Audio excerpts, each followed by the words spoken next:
Hi guys, চলে এসেছি আজকে নতুন একটা ব্লগ নিয়ে। পেপার চিকেনে বানানো রেসিপি। এই রেসিপিটা খেতে খুব সুস্বাদু লাগে এবং খুব স্পাইসি হয়, মানে প্রচুর ঝালও লাগে। তো দেখো, আমি অলরেডি কড়ার মধ্যে অয়েলটা দিয়ে দিলাম।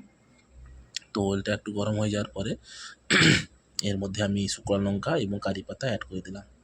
তো এটা একটা ফ্রাই হয়ে গেলে এর মধ্যে আমি অ্যাড করব জিঞ্জার গার্লিক, যে চপিংওয়ালা জিঞ্জার গার্লিক রেখেছি সেটা আমি এর মধ্যে অ্যাড করে দেবো। জিঞ্জার গার্লিকটা অ্যাড করে দেওয়ার পরে আমি এইভাবে শর্ট করে নেব, যাতে জিঞ্জার গার্লিক যে ফ্লেভারটা তেলের সঙ্গে যেন অ্যাড হয়ে যায়। দেখো, গ্যাসটা একটু বাড়িয়ে আমি অ্যাড করে নিলাম। তারপরে যেটা করণীয় সেটা হচ্ছে আমি এর মধ্যে দেখো চপিংওয়ালা পেঁয়াজ বারিক বারিক কাটা আছে, পেঁয়াজগুলো দিয়ে দিলাম। তারপরে দিয়ে দিলাম ক্যাপসিকাম চপিং, এবং তারপরে দিয়ে দিব কাঁচা লঙ্কা, মানে গ্রিন চিলি চপিংটা আমি দিয়ে দেবো। তো এটাকে ভালোভাবে কিছুক্ষণের জন্য নাড়িয়ে চাড়িয়ে হাফ বয়েল করে নিব। দেখো, খুব সুন্দরভাবে নাড়িয়ে চাড়িয়ে কিন্তু আমি হাফ বয়েল করে নিচ্ছি। তো সবাই দেখতে পাচ্ছ যে কত সুন্দরভাবে আমি নাড়িচাড়ি করছি। তার সঙ্গে আমি আরেকটা কথা বলি, আমার গলার ভয়েসটা কিন্তু চেঞ্জ, কেন শরীরটা খুব খারাপ, তো তাই হোক গলার আওয়াজটাও চেঞ্জ হয়ে গেছে। আর যদি আমাদের ভিডিওটি ভালো লেগে থাকে অবশ্যই আপনারা লাইক অ্যান্ড শেয়ার করবেন। দেখো, অলরেডি আমরা হাফ ফ্রাই হয়ে গেছে। তার সঙ্গে অ্যাড করে দেবো আমি, দেখো লবণ অ্যাড করে দিলাম। লবণের পরে দেখো ব্ল্যাক পেপারটা একটু পরিমাণটা বেশি দিবে, ব্ল্যাক পেপারের পরিমাণটা একটু বেশি দেবেন, কারণ পেপার চিকেন তো পেপারে যেন ফ্লেভারটা আসে। তো তার সঙ্গে দিয়ে দিলাম চিকেন মশলা, ধনে পাউডার,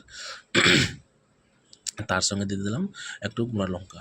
দেখো, এটাকে আমি আবার ফ্রাই করে নিব। এটাকে একটু শর্ট করে দেবো যাতে মশলার যে কাঁচা যে স্মেলটা থাকে সেটা যেন না আসে। তো হালকা ফ্রাই করে নেওয়ার পরে এরপরে আমি অ্যাড করে দেবো স্টক ওয়াটার। দেখো, খুব সুন্দরভাবে আমি চিকেন স্টক ওয়াটারটা অ্যাড করে দিলাম। তো ও জলটা একটু গরম হয়ে যাবে, মানে এই যে গ্রেভিটা একটু গরম হয়ে যাবে, তারপরে আমি এর মধ্যে অ্যাড করব যে আমি ফ্রাই করে রেখেছি চিকেনগুলো, সেই চিকেনগুলো অ্যাড করে দিব। দেখো, একটা পোর্শনের জন্য আমি 8 পিস চিকেন মতন অ্যাড করছি। দেখো, খুব সুন্দরভাবে এই চিকেনগুলো এর মধ্যে অ্যাড করে দিলাম। তো চিকেনে নাড়িয়ে চাড়িয়ে খুব সুন্দরভাবে আমরা এর মধ্যে নাড়িয়ে চাড়িয়ে গ্রেভিটা যাতে এর মধ্যে গ্রেভির মধ্যে চিকেন ফ্লেভারটা বের হয়। তারপরে দিয়ে দিলাম এলো গ্রেভি, মানে ইন্ডিয়ান গ্রেভি একটু দিয়ে দিলাম। তো এটাকে খুব সুন্দরভাবে মিক্স করে নিব। তারপর দিয়ে দেবো টমেটো কেচাপ, দিয়ে দিলাম। তারপরে দিয়ে দেবো সয়া সস। দেখো, সয়া সস দিয়ে দিলাম। খুব সুন্দরভাবে এটাকে আমি মিক্স করে নেব। দেখো, অসাধারণ লাগছে কিন্তু, আর এটা খেতে না স্পাইসি হয় কিন্তু মজাদার লাগে, কিন্তু খুব সুন্দর লাগে। দেখো, খুব সুন্দরভাবে কিন্তু আমার হয়ে গেছে অলরেডি। আমাদের পেপার চিকেন অলরেডি রেডি। তো এর উপরে দিয়ে দিব কিন্তু আমি স্প্রিং অনিয়নের স্টিক, অল্প পরিমাণ কিন্তু এর উপরে দিয়ে দিব। দেখো, খুব সুন্দরভাবে স্প্রিং অনিয়নের স্টিক দিয়ে দিলাম, আর হালকা পরিমাণে স্যালারি স্টিক দিয়ে দিব, দিলে ফ্লেভারটা বের হয়। দেখো, স্প্রিং অনিয়ন দিয়ে দিলাম, স্যালারি স্টিকে দিয়ে দিলাম। অলরেডি আমাদের পেপার চিকেন অসাধারণ লাগছে কিন্তু দেখতে, রেডি। দেখো, আর আমাদের ভিডিওগুলো যদি ভালো লেগে থাকে অবশ্যই আপনারা একটু ফলো করবেন, এইভাবে সাপোর্ট করবেন, শেয়ার করবেন, আর আমাদের পেজটিকে অবশ্যই আপনাদের কাছে দেখার সুযোগ করে দেবেন। দেখো, অসাধারণ লাগছে কিন্তু। আজকের ভিডিও এই পর্যন্ত। ধন্যবাদ, সবাই ভালো থাকবেন, সুস্থ থাকবেন।